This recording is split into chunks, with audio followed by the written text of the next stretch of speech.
Trump's Homeland Security chief was just awoken by a very unpleasant surprise outside of her house. No justice, no peace is a motto adopted by the Black Lives Matter activist group in their quest for racial justice in the United States, but the phrase is taking on a new, very literal meaning in recent weeks as protesters enraged at the Trump administration's appalling child separation policies have sworn to make the lives of those responsible a living hell.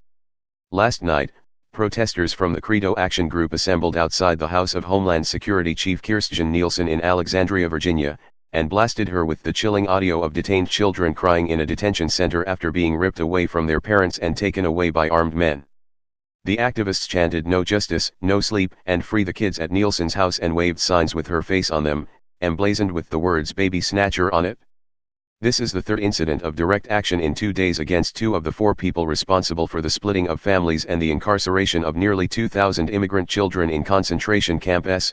President Donald Trump, Attorney General Jeff Sessions, White House Racism Advisor Stephen Miller and Department of Homeland Security Secretary Nielsen, whose department oversees the Immigration and Customs Enforcement Agency and the funneling of billions of taxpayer dollars to the private prison corporations that run the immigrant concentration camps.